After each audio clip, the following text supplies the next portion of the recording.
এটা একটা ফ্যাসিবাদী সিস্টেম।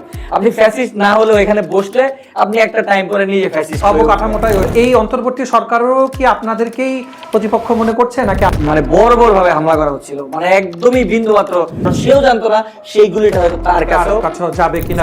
তো জুলাই প্রায়োরিটি দিতে গেলে যে শহীদ বা আহতরা যারা ছিলেন আসলে তাদের পরিবারের কি পুনর্বাসন ইতিমধ্যে হয়েছে? প্রত্যেক দিন আমরা রাতে গিয়ে ফরজ গোসল করতাম, ফরজ গোসল করে সকালে আবার আমরা অজু টজু করে বের হতাম যে হয়তো আর ফিরবো না। একটা পর্যায়ে গিয়ে আমার বাসায় থাকতে পারিনি, আমি নন্দীপাড়ায় আমার বন্ধু আছে ওর বাসায় ছিলাম, পলাতক ছিলাম ওর বাসায়। নিজের আসলে সমন্বয়ক নামটা আসছে কোত্থেকে, মানে এই আন্দোলন কোনো প্ল্যানিং নাই।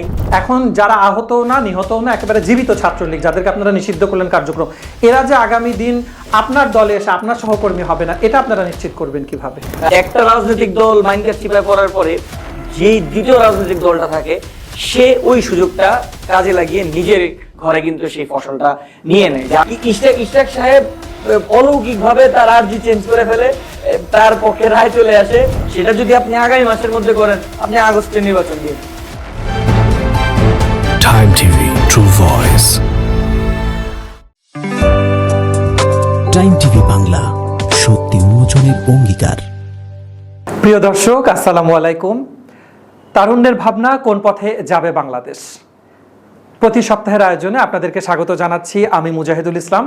প্রতিটি পর্বেই আমরা এক একজন নতুন তারুণ্যকে আনব যারা তাদের স্বপ্নের কথা বলবে, বাংলাদেশকে সামনে এগিয়ে নিয়ে যাওয়ার কথা বলবে। এই তারুণ্যের অবদানেই এসেছে 24 জুলাই এবং তারপরে সেই জুলাইয়ের পরে আমরা দেখেছি 5ই আগস্ট, যাতে একটি ফ্যাসিবাদী শাসন ব্যবস্থার 16 বছরের তাদের যে সংগ্রাম ছিল সেটি বিনষ্ট করতে পেরেছে এই ছাত্ররাই, এই তারুণ্যই। সেই তারুণ্যরা এগিয়ে নিয়ে যাবে বাংলাদেশকে। প্রিয় দর্শক, আলোচনার জন্য আজকে আমাদের সাথে স্টুডিওতে উপস্থিত রয়েছেন নাইম আবেদিন, সিনিয়র সংগঠক, বাংলাদেশ গণতান্ত্রিক ছাত্র সংসদ। নাইম আবেদিন, আপনাকে স্বাগত জানাচ্ছি আমাদের আজকের আলোচনায়। ধন্যবাদ আমাকে ইনভাইট করার জন্য। আচ্ছা নাইম, শুরুতেই আপনার পরিচয়টা একটু জানতে চাইবো। আপনি নিশ্চয় এখন পড়াশোনা করছেন, সেক্ষেত্রে কোথায় পড়াশোনা করছেন, কিভাবে আপনারা এই রাজনৈতিক পরিসরে আসলেন, সবকিছুই যদি আমাদের সাথে দর্শকদের জন্য শেয়ার করতেন। জি, আমি নাইম আবেদিন। আমি বর্তমানে ইস্ট ওয়েস্ট ইউনিভার্সিটিতে ইংরেজি বিভাগে অধ্যয়নরত আছি, 4th বর্ষতে। এবং আমি বৈষম্য বিরোধী ছাত্র আন্দোলনের বেসরকারি বিশ্ববিদ্যালয়গুলোকে সমন্বয় করার দায়িত্বে ছিলাম এবং পরবর্তীতে বৈষম্য বিরোধী ছাত্র আন্দোলনের কেন্দ্রীয় নির্বাহী কমিটির সদস্য ছিলাম এবং বর্তমানে যেই ছাত্র সংগঠনটি তৈরি হয়েছে বাংলাদেশ গণতান্ত্রিক ছাত্র সংসদ, সেটির সিনিয়র সংগঠক হিসেবে দায়িত্বরত আছি। জি, মানে প্রাইভেট নাইম বলেই কিন্তু একটা পরিচয় ইতিমধ্যে আমরা জানি যে আপনাকে এক নামেই হচ্ছে এখানে চেনা হয়। আমি একটু যদি শুরু করি যে গত 24 সালের জুন যখন থেকে আসলে আন্দোলনটা হলো, মানে মের শেষের দিক থেকে পরে জুন এবং এরপরে তো আসলে জুলাইয়ের আন্দোলনটা, প্রাইভেট এবং পাবলিক এই জায়গাটার যে পার্থক্যটা, এই জায়গাটা কি তখন শুরু থেকেই ছিল যে আপনারা প্রাইভেট এক জায়গা থেকে ছিলেন কিন্তু এটা ঢাকা বিশ্ববিদ্যালয় কেন্দ্রিক আন্দোলনটা শুরু হলো, বিষয়টা কি এরকম ছিল নাকি সমন্বিতভাবে আপনারা আসলেন? না, দেখুন, আসলে কোন একটা আন্দোলন বেশিরভাগ দেখেন পাবলিক ইউনিভার্সিটি গুলোতে একটা আলাদা রাজনৈতিক পরিবেশ থাকে, তো সেখানে প্রতিদিন কোনো না কোনো একটা ইস্যু নিয়ে তারা আন্দোলন করে। কখনো নিরাপদ ক্যাম্পাস, নিরাপদ সড়ক বা নিরাপদ কোটা বিরোধী যেই আন্দোলনগুলো কিন্তু মূলত উৎপত্তি হয় রাজু ভাস্কর্য কেন্দ্রিক বা পাবলিক ইউনিভার্সিটি গুলোতেই। তো পর্যায়ক্রমে দেখা গেছে কোন একটি আন্দোলন সেটা যদি গণ আন্দোলনের রূপ নেয় বা সেটা যদি জনগণের আকাঙ্ক্ষার কোন একটা আন্দোলন হয়, সেই ক্ষেত্রে আপনি প্রাইভেট ইউনিভার্সিটি বা প্রাইভেট কলেজগুলো সেখানে ইনভলভ হয়। আপনি 2018 সালে যখন আমি কলেজে ছিলাম তখনও কিন্তু নিরাপদ সড়ক আন্দোলন হয়েছিল, তখনও কিন্তু প্রাইভেট বিশ্ববিদ্যালয় সেই আন্দোলনে ছিল। তো এইবারও ঠিক তেমনই হয়েছে, তবে এইবারের মাত্রাটা বেশি ছিল যে একটা পর্যায়ে যখন আপনার মানে আবু সাহিদ ভাই আপনার শহীদ হলেন বা সরকারের বাহিনী তারা যখন অনেক অ্যাগ্রেসিভ হলো, ফ্যাসিস্ট সরকার যখন আসলে 18 জুলাইয়ের পরবর্তীতে তারা আরো ডিফেন্সে চলে গেল, এক্স্যাক্টলি, মানে তাদের বর্বরতার মাত্রাটা বেড়ে চলছে। তো এই যে সুপ্ত ক্ষোভ প্রাইভেট ইউনিভার্সিটি বলেন, এটা সবার মধ্যেই ছিল। তো সেই সুপ্ত ক্ষোভের পরিস্ফুটনই হয়েছে মূলত এই বৈষম্য বিরোধী ছাত্র আন্দোলনের প্রাইভেট ইউনিভার্সিটির অংশগ্রহণ। এই যে প্রাইভেট ইউনিভার্সিটিতে কিন্তু আমরা গতানুগতিক যেটা জানি যে রাজনৈতিক চর্চাটা কম হয়, সেখানে সবাই সেমিস্টারের পড়াশোনার চাপ নিয়ে আসলে অনেক ব্যস্ত থাকে।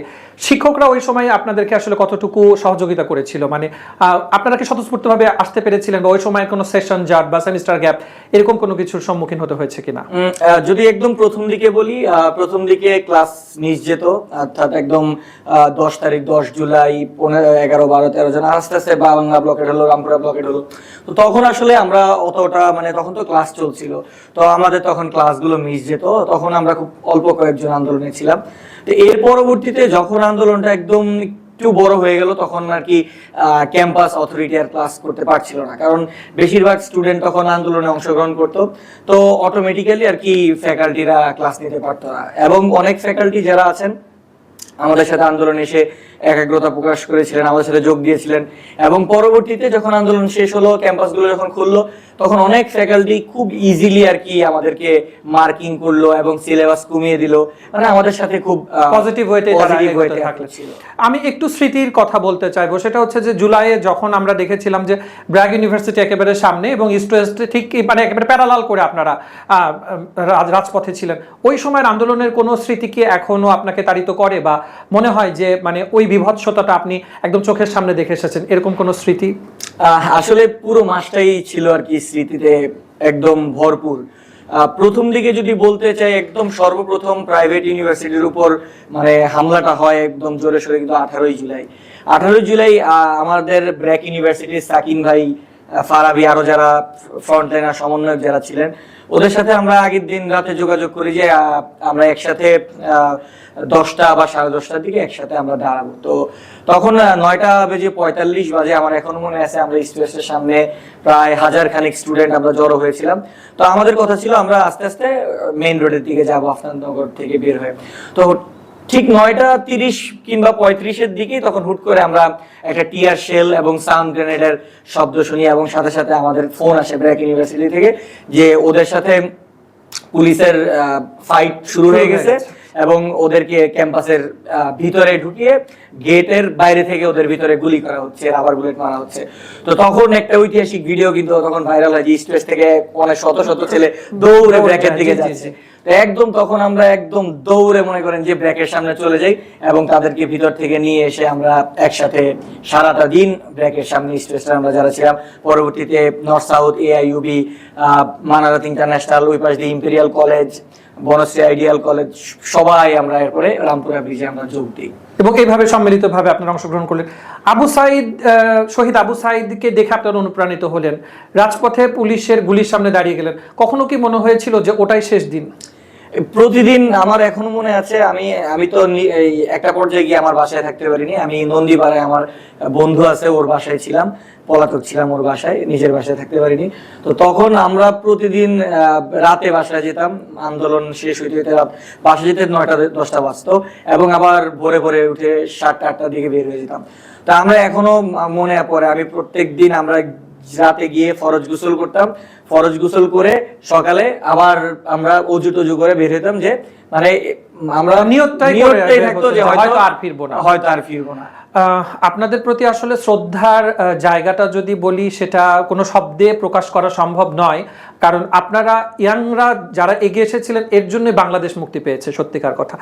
আমি একটু কানেক্ট করতে চাইবো যে 5ই আগস্ট যখন আপনারা তো আন্দোলন আসলে সে 18-19 জুলাই পর্যন্ত করলেন, এবং 5ই আগস্টের আগ পর্যন্ত ওই সময় আইন শৃঙ্খলা বাহিনী বা পুলিশ আপনাদেরকে আলাদাভাবে খুঁজছে, মানে ট্রেসিং করছিল কিনা? জি, আপনারাই জানেন যে যখনই 18 তারিখের পরে ইন্টারনেট বন্ধ করে দেওয়া হয় বৃহস্পতিবার রাতেই, তো শুক্রবার শনিবার আন্দোলনটা আমরা শুক্রবার মানে রামপুরা এদিকে একদম মেসাকার অবস্থা, শনিবার আন্দোলনটা একটু স্তীমিত হয়ে গিয়েছিল, কারণ পুলিশ, বিজিবি, তখন বিজিবি র্যাব একসাথে ডিপ্লয় করা হয়েছিল এবং খুবই মানে বড় ভাবে হামলা করা হচ্ছিল, মানে একদমই বিন্দু মাত্র ছাড় দেওয়া হচ্ছিল না, মনে হচ্ছিল তারা আমরা কোনো দেশের বহিঃশত্রু, তারা বহিঃশত্রুর সাথে মোকাবেলা করছে।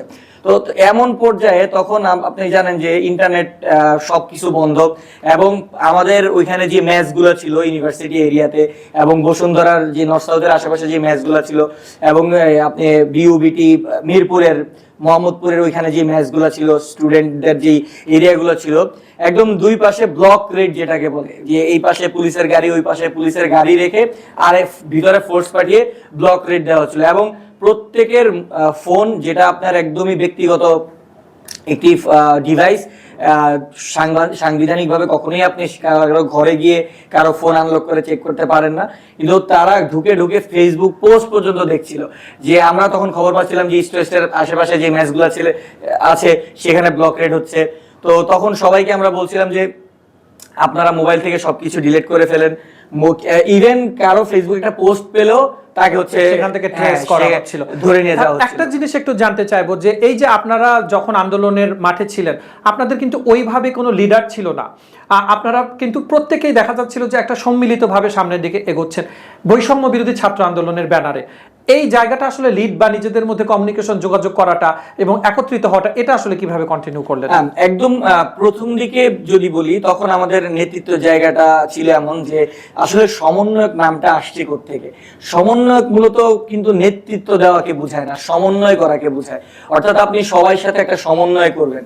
তো যেহেতু এটা একটা গণ আন্দোলন, এখানে কোনো একক নেতৃত্ব হয়নি, সবাই তার নিজের বিবেকের তাড়নায় নিজের স্পিরিট থেকে কিন্তু এসেছে। কিন্তু আমাদের দায়িত্বটা ছিল সবাইকে সমন্বিত রাখা, অর্থাৎ কোনোভাবে যাতে কেউ মিসগাইডেড না হয়, বা কেউ কখনো বিপদে পড়লে তাকে কিভাবে আইনি সহায়তা দেওয়া যায়, কিভাবে আন্দোলনটাতে পানি সরবরাহ করা যায়, কিভাবে খাবার সরবরাহ করা যায়, মেডিকেল সাপোর্টটা কিভাবে ইনশিওর করা যায়। আপনি জানেন যে আমাদের আহত শত শত প্রতিদিন আহত ছিল, এবং তাদের জন্য আমরা আগের দিন রাতে অ্যাম্বুলেন্সের ব্যবস্থা করে রাখা। আমরা শাহাবুদ্দিন মেডিকেল কলেজ থেকে একটা মেডিকেল টিম আনা, ইবনে সিনা থেকে একটা মেডিকেল টিম আনা, সেগুলো আমরা কিন্তু আন্দোলন যেই স্পটে হচ্ছিল সেখানে কিন্তু আমাদের সাথে মেডিকেল টিম ছিল। তো এই বিষয়গুলোকে মূলত আমরা সমন্বিত করেছিলাম, এবং লাঠির ব্যবস্থা করা, ইট ভেঙে সেগুলোকে টুকরা টুকরা করে ভ্যান দিয়ে নিয়ে আসা। যেহেতু আমরা ছিলাম নিরস্ত্র, আমাদের অস্ত্র ছিল একমাত্র লাঠি, ইট, এগুলোই ছিল। এই বিষয়গুলো আমরা সমন্বয়ক যারা ছিল আমাদের এই দায়িত্ব ছিল, এবং প্রত্যেকটা ইউনিভার্সিটিতে আমরা এই বিষয়টা এনশিওর করতাম যে মূলত আমরা ফেসবুকে পোস্টগুলো আমরা দিতাম, আমাদের পোস্টগুলো দেখে মানুষ ফলো করতো যে কর্মসূচিগুলো কি কি, এবং পরবর্তীতে কোন কোন ইউনিভার্সিটি কোথায় কর্মসূচি করছে এটার একটা সিকোয়েন্স হয়ে গিয়েছিল। আপনি দেখেন 14, 11, 12, 13 এই টাইমলাইন গুলোতে যখন আমরা একই টাইমে 10:30 বাজলে সবাই রামপুরা ব্রিজে চলে আসতো, এবং 11টা বাজে বসুন্ধরা গেটে জমা। এই বিষয়গুলো হতে হতে একটা টাইম হলো যখন ইন্টারনেট বন্ধ হয়ে গেল, মানুষের সাথে কারো কোনো কানেকশন নাই, বাট সবাই জানে যে আগামীকাল 10টায় রামপুরা ব্রিজে কেউ না কেউ থাকবে। তো এই বিষয়টা কিন্তু অটোমেটিক্যালি পরে একটা ক্রোনোলজি আর কি, একটা মানে সিকোয়েন্স মেইনটেইন হতো। তো এই কারণে পরবর্তীতে আমাদের যে ইন্টারনেট বন্ধ বা সিগন্যাল জ্যামিং এগুলো অতটা এফেক্ট ফেলেনি। এরপরে আপনারা 5ই আগস্ট পেয়ে গেলেন, এবং 5ই আগস্টের যে ঐতিহাসিক একটা দিন, সেই দিনের আগে বা পরে আপনার খুব কাছের কোনো বন্ধু বা কোনো সহকর্মী কাউকে কি সামনে থেকে হারিয়েছেন? মানে এরকম কোনো স্মৃতি আছে যে আপনার কোনো বন্ধু যে জুলাই হয়তো হারিয়ে গেছে? আমার এরকম স্মৃতি আছে বলতে, আমাদের সাথে আপনি জানেন যে রামপুরাতে ইস্ট ওয়েস্ট ইউনিভার্সিটির সাথে সবচেয়ে বেশি ভূমিকা রেখেছিল যেই কলেজ, সেটা হচ্ছে ইম্পেরিয়াল কলেজ, এবং তাদের একজন শহীদও রয়েছে, শহীদ জিল্লু শেখ। 18 তারিখ সেই আমাদের ছোট ভাই মারা যায়। তো জিল্লু শেখই আমাদের একদম খুব কাছের দেখতে পাওয়া একজন, যাকে আমরা আসলে মানে হারিয়েছি। এখনো মানে তার কথা আমাদের এখনো মনে পড়ে যে ইম্পেরিয়াল কলেজের ছেলেরা সবসময় মানে আমাদের সাথে থাকতো, আমরা যখনই ডাক দিতাম ওরা চলে আসতো, এবং ওদের মধ্যে বিপ্লবী যে স্পিরিট সেটা আমাদের থেকে অনেক বেশি ছিল। মানে আমরা কি করব না করব ওটা পরে, মানে আমাদের জেনারেশন, মানে আপনাদের যে জেনারেশন জেন জিদের বেসিক্যালি আপনাদের একটু আগে পরে, আমরা চিন্তা করি যে হয় আপনারা গেমিং এ ব্যস্ত আছেন, অথবা হয়তো আপনারা চ্যাটিং করছেন, অথবা আপনারা মানে অনলাইনে জীবন, কিন্তু আপনারা যে কখনো দেশপ্রেমিক হয়ে উঠতে পারেন, দেশের জন্য জীবন দিতে পারেন, বিষয়টাই কিন্তু একেবারে নতুন আবিষ্কার ছিল। আমি আলোচনার পরবর্তীতে আরো আসবো। শহীদ জিল্লুরের যে নামটি বললেন, প্রাইভেট ইউনিভার্সিটি থেকে আপনি লিড করছেন, পরবর্তীতে এসে আমরা সব জায়গাতে মুগ্ধের নাম শুনি, আমরা আবু সাইদের নাম শুনি, জিল্লুররা কি আসলে হারিয়ে গেল? না, আসলে আমি বিষয়টা এইভাবে দেখবো না। আবু সাইদ ভাই বা মীর মুগ্ধ, ওনারা কিন্তু স্পেসিফিক ভাবে কেন হাইলাইটেড হয়েছে, দেখেন প্রত্যেকটা আন্দোলনের কিছু টার্নিং পয়েন্ট ছিল। দেখেন যখন আবু সাইদের সেই হত্যাকাণ্ড হলো, তাকে শহীদ করা হলো, সেই আইকনিক মোমেন্ট, অর্থাৎ মানুষের মধ্যে যে একটা মানুষকে টেনে আনা আন্দোলনে, অর্থাৎ তার ওই ভিডিওটা, তার ওই নিজের আত্মত্যাগের যেই আত্মতৃপ্তি তিনি দেখিয়েছেন, যে দেশের জন্য আত্মত্যাগে একটা আত্মতৃপ্তি রয়েছে, এই মেসেজটি কিন্তু ওনাকে জনগণের সামনে হিরো বানিয়ে তুলেছে। এবং আপনি আমাদের যে এলিট সোসাইটি অর্থাৎ আরবান মিডল ক্লাস সোসাইটিরা কিভাবে ইনভলভ হলো যখন দেখলো যে বিউপির একটা ছেলে মুগ্ধ, সে একটা মাল্টিন্যাশনাল কোম্পানিতে জব করার কথা, সে একটা ভালো একটা লাইফ লিড করার কথা, বিদেশে গিয়ে সেটেল হওয়ার কথা, কিন্তু সেই ছেলেও এগুলো আসলে এক একটা শহীদ এক একটা ক্লাসকে এক একটা জনরাকে রিপ্রেজেন্ট করে। আবু সাইদ একটা জনরাকে রিপ্রেজেন্ট করতেছে, মীর মুগ্ধ একটা জনরাকে রিপ্রেজেন্ট করতেছে, ওয়াসিম একটা জনরাকে রিপ্রেজেন্ট করতেছে। তো আসলে তারা একটা জনরার icon, but at the end of the day সকল শহীদের কন্ট্রিবিউশন, ইভেন আমি মনে করি যে আহত তারও কন্ট্রিবিউশন সমান, কারণ সেও জানতো না সেই গুলিটা হয়তো তার কাছেও যাবে কিনা, সে আর ফিরবে কিনা। এক্স্যাক্টলি। 5ই আগস্ট পার হয়ে গেল, এরপরে বৈষম্য বিরোধী ছাত্র আন্দোলনকে আমরা দেখলাম দেশ গড়ার কাজে এগিয়ে আসলো। আপনারাও আপনারা আন্দোলনের সময় নিশ্চয় কখনো এভাবে চিন্তা করেননি যে সামনে আমাদের সরকার গঠন করতে হবে বা এইরকম একটা দেশকে লিড দিতে হবে। এটা তো আসলে একটা অনেক গুরুত্বপূর্ণ এবং অনেক বড় একটা কাজ। সেই জায়গাতে নিজেদেরকে আসলে প্রিপেয়ার করলেন কিভাবে? দেখুন, কোন একটা এই আন্দোলনটা এমন একটা আন্দোলন ছিল, এই আন্দোলন কোনো প্ল্যানিং নাই, যার কারণে এই আন্দোলনটা সফল হয়েছে। কারণ আপনি দেখেন হাসিনার বিরুদ্ধে যত আন্দোলন আছে, প্ল্যানিং হইলেই ডিজিএফআই এনএসআই কোনো না কোনো ভাবে প্ল্যান ধরে তারা আন্দোলনটাকে বানচাল করে। বাট এই আন্দোলনটা এমন এক আন্দোলন ছিল যার কোনো প্ল্যান ছিল না, একদমই মনে করেন যে হজবরল একটা আন্দোলন, কিন্তু আন্দোলনটা সফল। কারণ যখন নাহিদ ভাইকে উঠায় নিয়ে যাওয়া হলো, নাহিদ ভাইকে ব্যাপক পিটানোর পরে কোনো খবর বের হচ্ছে না, কারণ উনিও নিজেও জানে না যে আন্দোলন কিভাবে এখন চলবে। আবার যখন আসিফ ভাইকে নিয়ে গেল, উনি নিয়েও যে বলতে পারতেছে না আন্দোলন কিভাবে চলতেছে, কারণ একজন সমন্বয়ককে নেওয়ার পরে পরের লেয়ারের সমন্বয়করা অটোমেটিক্যালি তারা কিন্তু কর্মসূচি দিচ্ছিল। তো এই আমাদের যখন ওইরকম পরিস্থিতি হলো যে মূলত আমরা 3 তারিখের আগে, অর্থাৎ এই যখন এক দফার দাবিতে যখন আপনারা রাজপথে আসলেন, এর আগে আমরা আসলে এক দফার দাবিটা অনেকে বলছিল যে কেন আমরা আগে এক দফার দাবি দেইনি, বাট এক দফার দাবিটা আমরা চাচ্ছিলাম জনগণের মধ্যে থেকে আসুক। আপনি এমন একটা পরিস্থিতি তখন ছিল যে আমরা না চাইলেও জনগণ এক দফা দাবি দিত, এবং এটাই আমরা চাচ্ছিলাম।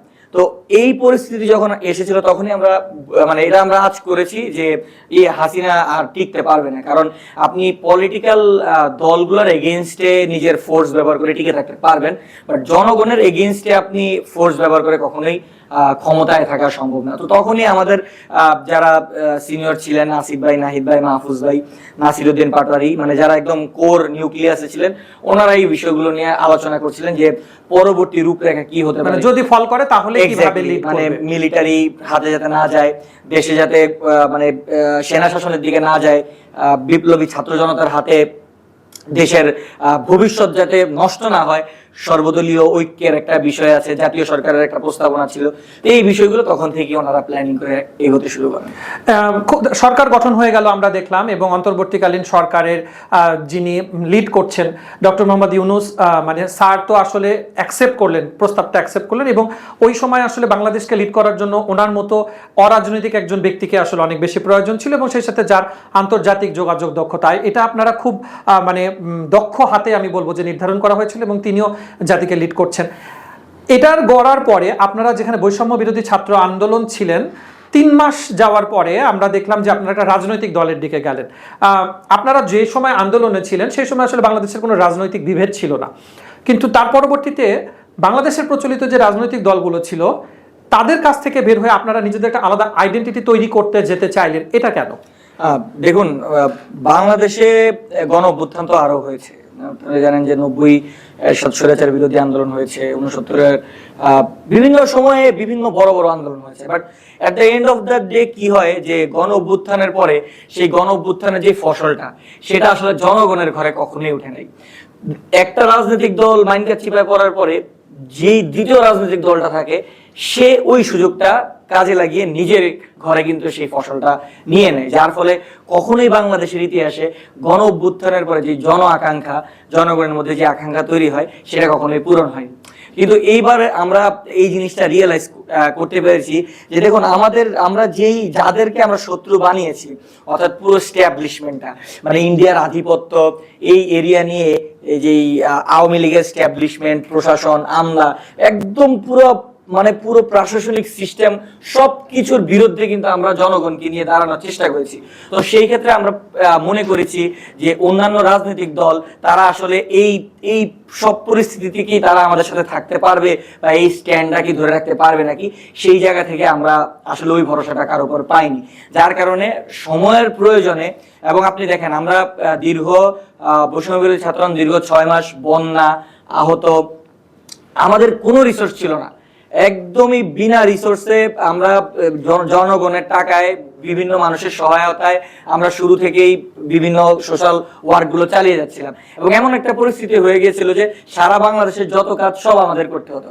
মানে যদি কারো ঘরে একটা চুরি হতো সেটা দায় বৈষম্য বিরোধী ছাত্র আন্দোলনের, তারপরও আমরা সেই দায় নিয়েই কিন্তু আমরা কাজ চালিয়ে গিয়েছি। এবং আমরা একটা টাইমে যখন আমরা প্রয়োজন মনে করেছি যে না, রাজনৈতিক পেরিফেরিতে আমাদের একটা স্থান দরকার, তখন আমরা একটি ছাত্র সংগঠন তৈরি করেছি, বাংলাদেশ গণতান্ত্রিক ছাত্র সংসদ। এবং আমাদের আরো যারা সিনিয়র রয়েছেন, নাহিদ ভাই সহ, নাসিরউদ্দিন পাটোয়ারি, আরো যারা আছেন, তারা একটি পলিটিক্যাল পার্টি এনসিপি, জাতীয় নাগরিক পার্টি সেটা তারা গড়ে তুলেছেন। এবং আপনারা জানেন যে ইউনূস স্যার নিজেই এটার জন্য আমাদেরকে উদ্বুদ্ধ করেছিলেন যে তোমাদের একটা পলিটিক্যাল পার্টি দরকার, তোমরা এটা ফর্ম করতে পারো নিজেদের অস্তিত্ব রক্ষার্থে এবং জন আকাঙ্ক্ষা পূরণের জন্য। জন আকাঙ্ক্ষা পূরণের জন্য আপনারা যে দলটা গঠন করলেন, এটি কি এখন কার্যক্রম কেবল ঢাকার মধ্যেই, ঢাকা কেন্দ্রিক সীমাবদ্ধ, নাকি এটি আসলে সেই জেলা, উপজেলা, গ্রাম পর্যায়েও এটি পৌঁছে গেছে বা পৌঁছানোর আপনারা আসলে চেষ্টা করছেন?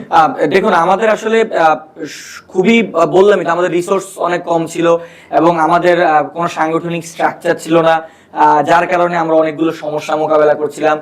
ইন্টারনাল অনেক স্যাবোটেজ হচ্ছিল, বিভিন্ন গুপ্ত সংগঠন বা অন্য সংগঠনের লোকেরা আমাদের সংগঠনে ঢুকে স্যাবোটেজ করছিল, যার কারণে আমরা প্রথম দিকে এগুলো নিয়ে খুবই বিব্রত এবং বিভিন্ন পরিস্থিতির শিকার হচ্ছিলাম। কিন্তু একটা পর্যায়ে এখন ফিল্টার্ড হয়ে গিয়েছে, যারা এই অভ্যুত্থানের স্পিরিট নিয়ে, প্রত্যেকটা দলই আসলে অভ্যুত্থানের স্পিরিট নেয়, আমি এটা বিশ্বাস করি এবং এই বিশ্বাসই রাখতে চাই।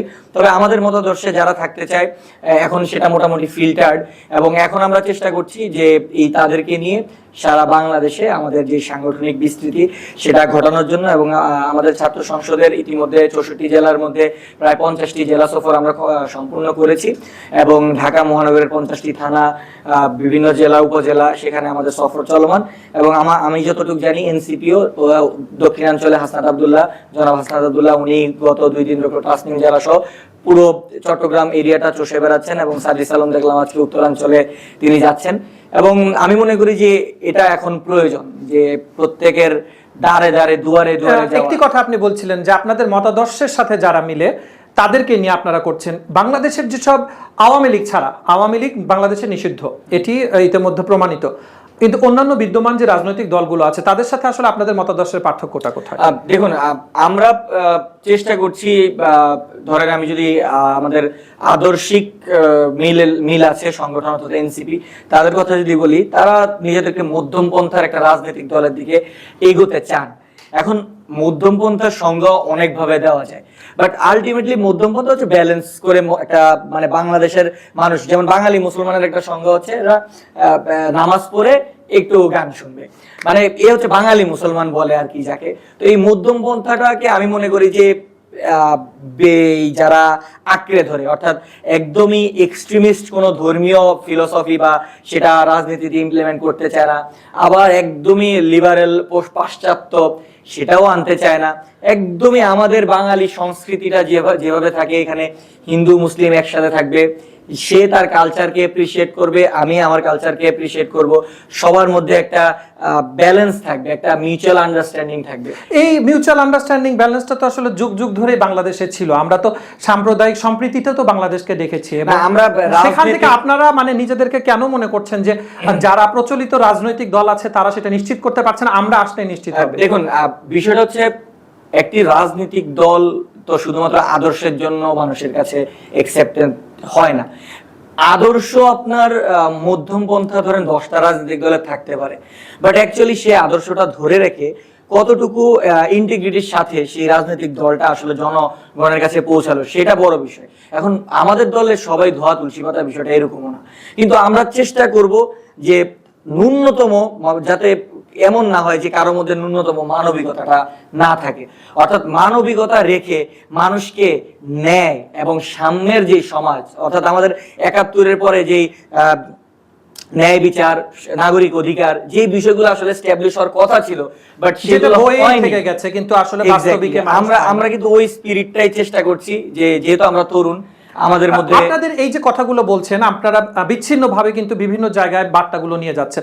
আপনাদের সংগঠন আত্মপ্রকাশ করার পরেও মোটামুটি কিন্তু ৩-৩.৫ মাস চলে গেছে, এখনো অবধি আসলে গঠনতন্ত্রটা কেন প্রকাশ হচ্ছে না, বা কেন মানে আপনাদের একটা নিবন্ধন হচ্ছে না? আপনারা কেন আনুষ্ঠানিকভাবে জনগণের কাছে, যে আমি আপনার সাথে কথা বলছি না, কিন্তু আমি একটা জায়গায় ক্লিক করলে হয়তো সেটা সম্পর্কে বিস্তারিত জানতে পারবো, এই জায়গার দেরিটা আসলে কেন হচ্ছে? মানে এখানে সময় ক্ষেপণটা কেন হচ্ছে? দেখুন, আমি যদি আমার সংগঠনের কথা বলি, বাংলাদেশ গণতান্ত্রিক ছাত্র সংসদ, আমরা ১-১.৫ মাস হয়েছে, ২ মাসের কাছাকাছি হয়েছে আমরা ফর্ম করেছি, এবং আমাদের গঠনতন্ত্রটা হচ্ছে আমরা এখনো বানাচ্ছি। আমাদের প্রক্রিয়াতে একটা টিম আছে যারা গঠনতন্ত্র নিয়ে কাজ করছে। আরো বাংলাদেশে যে ছাত্র সংগঠনগুলো রয়েছে তাদের গঠনতন্ত্র কি, বা ছাত্ররা আসলে কি ধরনের গঠনতন্ত্রে অ্যাট্রাক্টেড হবে, সেটা একটা সুষ্ঠু ছাত্র রাজনীতির জন্য কি ধরনের গঠনতন্ত্র প্রয়োজন, এটা তো আসলে মানে হুট করে কোনো একটা কিছু বানানোর ব্যাপার। তো সেটার জন্য আমাদের টিম কাজ করছে। আর দ্বিতীয়ত যেটা বললেন যে এনসিপি আসলে এখনো কি মানুষের কাছে ওইভাবে কেন দৃশ্যমান না, মানে রাজনৈতিক প্রচারণাটা, আমি আমার একটা ব্যক্তিগত অভিজ্ঞতা শেয়ার করি। আমি নাহিদ ভাইয়ের সাথে একদিন কথা বলছিলাম, নাহিদ ভাইকে আমি জিজ্ঞেস করেছিলাম যে ভাই আপনি নির্বাচন করবেন নাকি? আমি ওনার এলাকায় থাকি, আমার বাসা মুগদাতে, উনি বনশ্রীতে থাকে। তো আমি ভাবছিলাম উনি হয়তো আমার এলাকায় যদি এমপি ইলেকশন করে, পরে জিজ্ঞেস করলাম যে ভাই আপনি কি নির্বাচন করবেন? বললে তো আপনার কোনো প্রচারণা নেই, আপনি গত ১ বছরে কখনো আমাদের এলাকায় আসেন নাই, অথচ এটা আপনার এলাকা। পরে উনি আমাকে বললো যে নির্বাচন তো আমার ৩ নাম্বার প্রায়োরিটি। মানে আমার আমি এটা এখনো ভাবিই নাই নির্বাচন নিয়ে। মানে এখনো ওনারা প্রথম প্রায়োরিটি হচ্ছে আপনার কিভাবে এই বিপ্লবী বাহিনী নিয়ে আমাদের রিফর্মের যে কাজগুলো, কারণ আপনি আলটিমেটলি যত যাই করেন, রিফর্ম না হলে মানে আপনি যখন একটা পেয়ালার ভিতর পানি ঢালবেন, ওই পেয়ালাটা যেমন পানিটা ওই রূপ ধারণ করবে। অর্থাৎ বাংলাদেশের সিস্টেমটাই এমন যে আপনি, এটা একটা ফ্যাসিবাদী সিস্টেম, আপনি ফ্যাসিস্ট না হলেও এখানে বসলে আপনি একটা টাইম পরে নিজে ফ্যাসিস্ট, অবকাঠামোটাই ওইরকম করে। এই অবকাঠামোটাকে ভেঙে একদমই যাতে বিএনপি হোক, জামাত হোক, যেই ক্ষমতায় আসুক, এনসিপি হোক, যাতে সে ওই ফ্যাসিবাদীর কাঠামোতে ঢুকে ফ্যাসিস্ট না হয়ে উঠতে পারে, সেটাই আমাদের ফার্স্ট প্রায়োরিটি। এবং যার কারণে আমাদের হয়তো রাজনৈতিক প্রচারণাটা যেটা আপনারা চাচ্ছেন সেটা এখনো করতে পারছি। সেক্ষেত্রে যারা আসলে প্রচলিত রাজনৈতিক, অনেক পুরনো রাজনৈতিক দল যারা আছে, এবং তারা তো বাংলাদেশে আমরা সবসময় দেখেছি যে যদি মূলধারার রাজনীতি হয়, আওয়ামী লীগ চলেছে অথবা বিএনপি চলেছে, কিন্তু এখন যখন এসে আপনারা একেবারে নব্য দল, আপনাদেরকেও কেউ প্রচলিত রাজনৈতিক দলগুলোর প্রতিপক্ষ মনে করছে? আপনার কি মনে হয়? আমাদের এখন মনে হচ্ছে যে বাংলাদেশের যত রাজনৈতিক দল আছে সবার কাছে সবচেয়ে বড় প্রতিপক্ষ হচ্ছে এনসিপি। এবং এটা আসলে হওয়াটাও স্বাভাবিক, কারণ এত কম সময়ে এত জনপ্রিয় হয় একটা দল, এটা তো চারটেখানি কথা না। আপনি যতই বলেন অন্যান্য দলগুলো দেখেন, তাদের ইতিহাস দেখেন, একটা দীর্ঘ সময়ের পর তারা সারা বাংলাদেশে একটা পরিচিতি পেয়েছে। একদম খুবই অল্প সময়ের মধ্যে সারা বাংলাদেশের কাছে, মানে ওনাদের আসলে এটা একটা ঝামেলা হয়েছে কি, হাসনাত ভাই বা নাহিদ ভাই, আসিফ ভাই, ওনারা পলিটিশিয়ান হিসাবে বাংলাদেশের সামনে আসে নাই, ওনারা হয়ে গেছে হিরো। তো হিরো হওয়ার কারণে ওনাদের কাছে মানুষের আকাঙ্ক্ষা আকাশচুম্বী। মানে একজন পলিটিশিয়ানের কাছে মানুষের যেমন আকাঙ্ক্ষা, হাসনাতের কাছে মানুষের আকাঙ্ক্ষা এর থেকে 1000 গুণ বেশি। অর্থাৎ উনি এমন একটা পার্সন যে উনি পলিটিক্সটা করতে পারতেছেন না, উনি একদম হিরোর মতো থাকতে হচ্ছে, মানে সবার মন রক্ষা করে থাকতে হচ্ছে। যখনই উনি ওনার ব্যক্তিগত পলিটিক্সটা করতে যাচ্ছেন, তখনই ওনাকে সবাই প্রতিপক্ষ বানায় ফেলছে। তো এখন আমরা মনে করি যে সবাই আমাদের প্রতিপক্ষ মনে করছে, এবং এটা গণতান্ত্রিক দেশে এটাই স্বাভাবিক, একজন আরেকজনকে প্রতিপক্ষ মনে করে, সেটার একটা মিউচুয়াল আন্ডারস্ট্যান্ডিং এর মধ্যে থেকে আমি মনে করা উচিত। কারণ যেহেতু দেশের এখনো আমাদের সংস্কার কাজগুলো হয়নি, তাই আমি মনে করি যে আমাদের দেশটাকে ঠিক করে এরপরে নিজেদের মধ্যে যেই কম্পিটিশন সেটা পরবর্তীতে হতে পারে। যেমনটি আপনি বলছিলেন যে রাজনৈতিক দলগুলো এবং সবাই আপনাদেরকে বড় প্রতিপক্ষ মনে করছে। বর্তমান অন্তর্বর্তী সরকার যারা, সেটা কিন্তু ফর্ম করলেন আপনারাই। আমরা দেখলাম যে আওয়ামী লীগ নিষিদ্ধের দাবিতে আপনাদেরকে যমুনার সামনে আবার 2 দিন বসে যেতে হলো, আবার শাহবাগে ব্লকেট করতে হলো। তাহলে এই অন্তর্বর্তী সরকারও কি আপনাদেরকেই প্রতিপক্ষ মনে করছে, নাকি আপনারা তাদের আসলে সহযোগী হিসেবে কাজ করছেন? অন্তর্বর্তীকালীন সরকার, তখন তো আমরা বলতে সবাই ছিল, এখন ধরেন আমরা বললে আমাদেরকে শুধু এনসিপি বা বাংলাদেশ ছাত্র সংসদ বলে আলাদা করা হয়, কিন্তু তখন আমরা বললে সেই আমরার ভিতর মির্জা ফখরুল সাহেবও পড়তেন, ডক্টর শফিকুর রহমানও পড়তেন।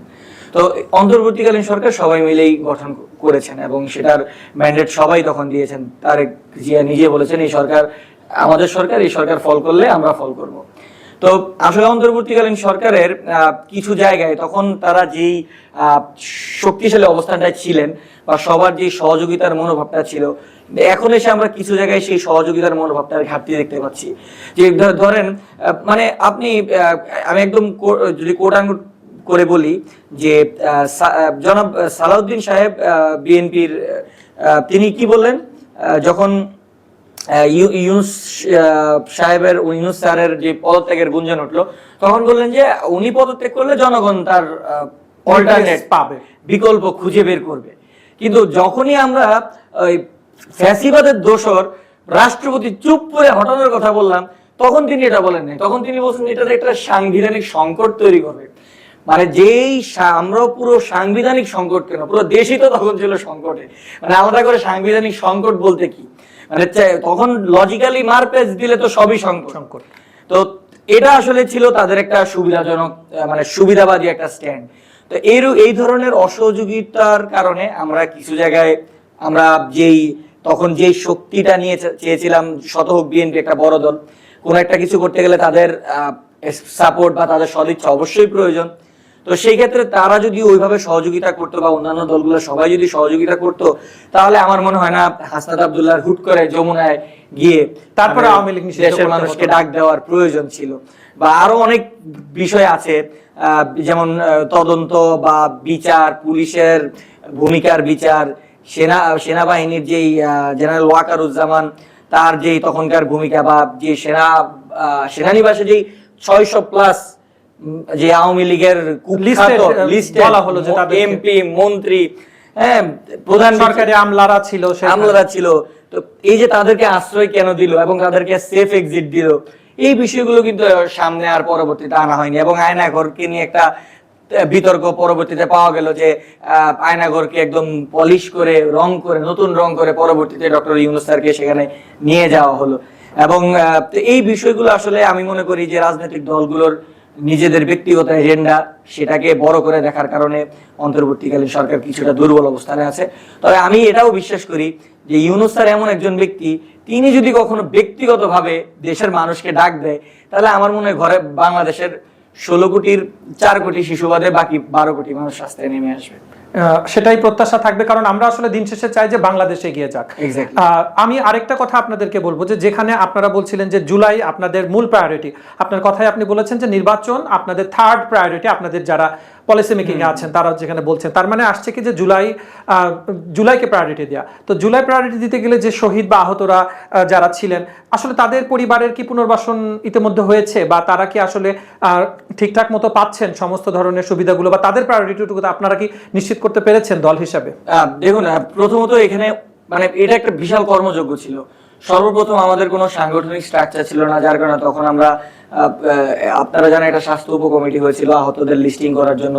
এবং প্রত্যেকটি দল যখন ছিল তাদের নিজেদের পলিটিক্যাল এস্টাবলিশমেন্টের ব্যস্ত, তখন আমরা বৈষম্য বিরোধী ছাত্র আন্দোলনের আমরা দিন রাত বিভিন্ন, আপনারা জানেন যে আন্দোলনটা শেষ করার সাথে সাথে আমরা 64 জেলায় কিন্তু সফর শুরু করেছিলাম।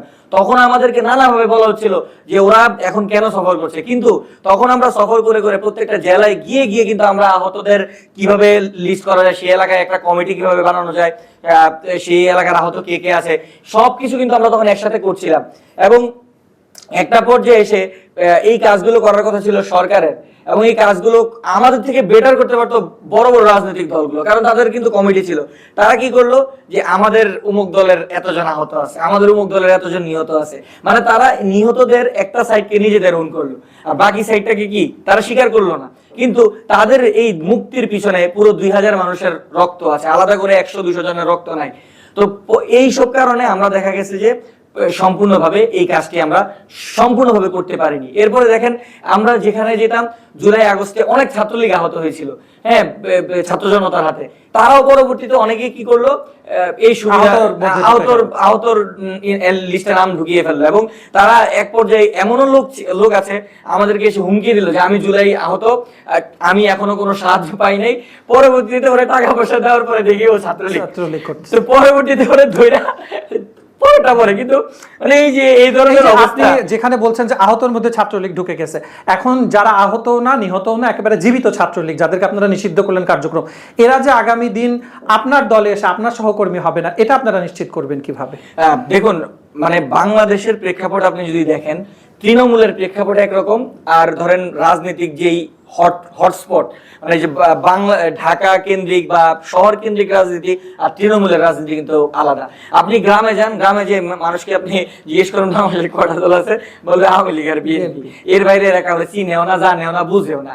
আর এরা কখনো ওই হাসিনা কি করলো সেটা নিয়েও কনসার্ন না, খালেদা জিয়া কি করলো সেটা নিয়েও কনসার্ন না। এই ধরনের একটা গ্রুপ বাংলাদেশে আছে, কোটি, সেই সংখ্যাটা কোটির উপরে। তারা তো আসলে নিরীহ, তারা কোনো দলও বুঝে না, মতও বুঝে না, তারা খেত খামারে কাজ করে, নিজের দিন আনে দিন খায়। তো ওইসব মানুষকে তো আসলে আমি পলিটিক্যাল বারে তাদেরকে মাপতে পারি না। তারা যেই দলে আসুক সব দলেই তারা একসেপ্টেড, যদি না তারা কোনো ক্রাইম করে থাকে। কিন্তু চিহ্নিত সন্ত্রাসী, এখন আমি যদি আপনাকে বলি যে ইস্ট ওয়েস্ট বিশ্ববিদ্যালয়ের ছাত্রলীগের সভাপতি বা সাধারণ সম্পাদক বা ঢাকা বিশ্ববিদ্যালয়ের হল সেক্রেটারি, তাকে তো মানে তাকে দেখলেই তো মানে তাকে দেখলেই তো মনে করেন যে আইনের হাতে সোপর্দ করতে হবে। তো তাদেরকে তো দলে ফেরানোর, তার মানে যারা চিহ্নিত পদধারীর বাইরে যারা ওই মতাদর্শের ছিল, চাইলে তারা আপনাদের দলে চলে আসতেও পারে, ব্যাপারটাকে আপনি এভাবে অ্যাকসেপ্ট করছেন? ব্যাপারটা একদমই ওইরকম না যে চিহ্নিতর বাইরে, যারাই ফ্যাসিবাদের দোষর ছিল এবং যাদের বিরুদ্ধে অভিযোগ আছে। আপনি গ্রামে, আপনি যদি পঞ্চগড়ের শেষ মাথার একটা গ্রামের ছাত্র আওয়ামী লীগের একজন যে সাধারণ কর্মী, সে হয়তো ভোট দিত আওয়ামী লীগে, যদিও গত 16 বছরে কেউ ভোট দেয় না, আওয়ামী লীগের নিজের কর্মীরাও ভোট দিতে পারে নাই, নেতারাই সব ভোট আগে রাতে দিয়ে দিত। তো তাকে তো আপনি আওয়ামী লীগ বিএনপিতে ভাগ করতে পারবেন না, সে চাইলে আসতে পারবে, তার কোনো সমস্যা নেই। কিন্তু যে ওই এলাকারই একজন নেতা, যে সবাই চিহ্নিত, সে গত 16 বছর মানুষের সম্পদ লুট করেছে, নাগরিক অধিকার হরণ করেছে, সে তো কোনোভাবেই একসেপ্টেড না, বরঞ্চ তাকে শাস্তির আওতায় আনা আমাদের জন্য মূল দায়িত্ব। ভোট দেওয়ার কথা বলছিলেন, 16 বছরের আক্ষেপ, আমি যদি ভুল না করি আপনি এখন যে বয়সে আছেন, আপনারা যে সময় থেকে আসলে আওয়ামী লীগ সরকার ক্ষমতায় আসলো, এরপরে নিশ্চয়ই আপনি কলেজে যখন এসছেন, তারপরে যখন ইউনিভার্সিটি আছেন, আপনারও ইচ্ছা ছিল যে 18 নির্বাচন না হোক অন্তত 24 নির্বাচনের জন্য আপনি ভোটার হতে পারেন। সেটি যখন আপনি পারেননি, 16 বছর পার হয়ে গেছে, এখন কি মনে করেন না যে দ্রুত নির্বাচন হয়ে যাওয়া উচিত? দেখুন, নির্বাচন এমন একটা বিষয়, এটা তো হবেই, নির্বাচন কেন হবে না, এবং খুব দ্রুত হচ্ছে। মানে যেহেতু ইউনূস স্যার বলেছেন ডিসেম্বর থেকে জুনের মধ্যে, মানে আমি মনে করি এটা হচ্ছে একদম দ্রুততম সময়ের নির্বাচন। কারণ আপনি দেখেন মাত্র 9 থেকে 10, এই যে জুলাই 1 বছর হতে যাচ্ছে, মানে আপনি কি, মানে এটা কি একটা দেশ, কি একটা মগের মূল্য? আপনি একটা স্কুল, আপনার ধরেন একটা স্কুল আছে, এই স্কুলে কতগুলো ডিপার্টমেন্ট, প্রশাসনিক, অ্যাডমিনিস্ট্রেশন, শিক্ষক, এই সব কিছু যদি করাপ্টেড থাকে, এই স্কুলটাকে রিফর্ম করতেও তো ভাই 1 বছর লাগে। আর এটা একটা পুরো দেশ, এই দেশের একটা মন্ত্রণালয়ে অধিদপ্তর আছে 40-50টা, প্রত্যেকটা অধিদপ্তরে আবার সাব সেক্টর, এই সেই, মানে অভাব নাই। আমি আমার বাসা মুগদা, আমি যদি কমলাপুর স্টেশনটারে রিফর্ম করতে চাই আমার 1 বছর লাগবে।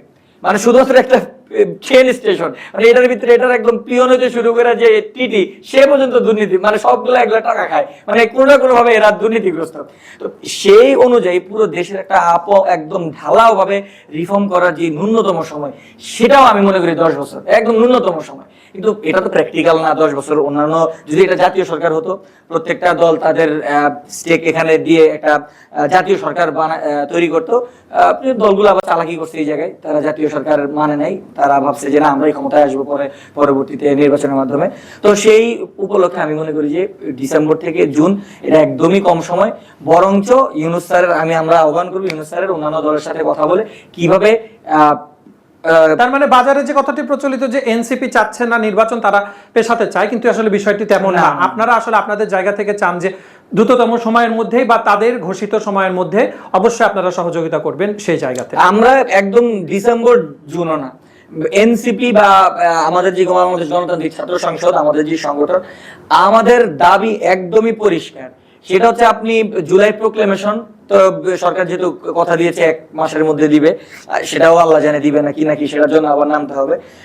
জুলাই প্রোক্লেমেশন আপনি দিতে হবে, আপনি যে সংস্কার কমিশনের যে সংস্কার প্রস্তাবনাগুলো যেগুলো আসলেই করা প্রয়োজন, মৌলিক সংস্কার, সেগুলো করতে হবে। এবং সবচেয়ে ইম্পর্টেন্ট যে বিচার, আপনি দেখেন খুব মানে আমার কাছে খুব অবাক লাগে, জিয়াউর রহমানের হত্যাকাণ্ডের বিচার বিএনপি করতে পেরেছিল ক্ষমতায় আসার পরেও? করতে পেরেছিল? পারেনি। বিএনপি জিয়াউর রহমানের হত্যাকাণ্ডের বিচার করতে পারেনি। সেই ক্ষেত্রে আমি মনে করি কোনো পলিটিক্যাল দল এই আওয়ামী লীগের বিচার করতে পারবে না। দীর্ঘসূত্রিতার জায়গাটা আসলে 9 মাসেও আমরা তেমন উল্লেখযোগ্য তেমন কিছু দেখছি না। এই জায়গাটাতে আপনারা কি মনে করেন যে কেন আসলে এত দেরি হচ্ছে তাদের ব্যাপারে কোনো সিদ্ধান্তে আসতে, বা দেখুন অপরাধটা প্রমাণ করতে? খুব ইন্টারেস্টিং বিষয়। দেখেন ইশরাক সাহেব অলৌকিক ভাবে তার আর্জি চেঞ্জ করে ফেলে, তার পক্ষে রায় চলে আসে। প্রথমে বলছে অবৈধ নির্বাচন, পরে সে তার আর্জি চেঞ্জ করে বলছে না নির্বাচন ঠিক আছে, আমি মেয়র হইতে চাই। মানে অলৌকিক ভাবে ওনারটা বের হয়ে আসে। কিন্তু কেন জানি না, মানে এই জুলাইয়ের বিচার এগুলো এখনো মানে এগুলো অলৌকিক ভাবে হয় না। হ্যাঁ, এখানে আমার মনে হয় প্রশাসনের ভিতরে কোনো না কোনো একটা দৈব শক্তি আছে যারা এই জুলাইয়ের বিচার এগুলোকে দীর্ঘায়িত করছে। হ্যাঁ, এবং এখানে জাস্টিস ডিনাইড মানে জাস্টিস ডিলেড মানে জাস্টিস ডিনাইড। এবং আমরা কখনোই চাবো না যে আমরা যতদিন মাঠে আছি, আমরা এখনো শক্তিশালী অবস্থানে আছি। আশা করি এই শক্তিশালী অবস্থান থেকে আমরা জুলাইয়ের বিচার, অন্তত বিচার না হলেও একটা দৃশ্যমান বিচারের যে এনভায়রনমেন্ট, পরিস্থিতি, সেটা দেখে সেটা যদি আপনি আগামী মাসের মধ্যে করেন, আপনি আগস্টে নির্বাচন দিয়ে দেন। এনসিপির তো দরকার নাই এখন ইলেকশন কারণ তারা ওইভাবে আসলে এখনো তৃণমূল প্রিপেয়ার্ড না। তারা তাদের মতো আগাগ রাজনীতি তো আমি মনে করি বাংলাদেশে বিরোধী দল থাকে সবচেয়ে বেশি শক্তিশালী। নাইম, আসলে আমাদের আজকের আলোচনার বিষয় ছিল যে কোন পথে যাবে বাংলাদেশ, আপনাদের ভাবনাটা কি? আপনাদের ভাবনাটা আমাদের কাছে খুবই পরিষ্কার, এবং আমি আশা করছি যে দর্শক যারা আজকে ছিলেন তারাও পরিষ্কার হতে পারলেন যে আসলে আপনারা কি চাচ্ছেন। এবং অনেকটা জায়গাতে আপনাদেরকে কথা বলতে দেওয়া হচ্ছে না, আপনাদেরকে ভুলভাবে উপস্থাপন করা হচ্ছে, যার কারণে হয়তো আপনাদের সম্পর্কে মেসেজ একটা অন্যভাবে যাচ্ছে। আমরা চাচ্ছি আমাদের প্ল্যাটফর্মগুলো থেকে আপনাদেরকে আরো পরিষ্কার করে সামনে আসানোর জন্য, এবং আমি আশা করছি যে যে উদ্দেশ্য নিয়ে আজকে আমরা আলোচনায় বসেছিলাম সেটি অবশ্যই সফল হবে। পরিশেষে দর্শকদের জন্য আপনার বলার কিছু আছে কিনা? দর্শকদের জন্য একটাই কথা থাকবে যে আমরা খুবই তরুণ, আমাদের জ্ঞানের সীমা অনেক কম, তবে আমাদের মধ্যে যেই বিপ্লবী চেতনা রয়েছে, আমাদের মধ্যে অনেকে খারাপ লোক রয়েছে, তাদেরকে অবশ্যই আমরা আহ্বান করব যারা খারাপ আছেন তারা ভালো হন, আর না হলে আমাদের দল ত্যাগ করুন। এবং আমরা যারা চেষ্টা করছি নিজেকে ভালো রেখে দেশ ও জাতির জন্য কিছু করতে, আপনারা আমাদের জন্য দোয়া করবেন এবং আমাদেরকে সহযোগিতা করবেন। আশা করি বাংলাদেশের মানুষ আমাদেরকে একটিবার সুযোগ দিবে আমাদেরকে প্রমাণ করার জন্য। আপনার জন্য শুভকামনা নাইম, আমাদের আজকের আয়োজনে অংশগ্রহণ করার জন্য।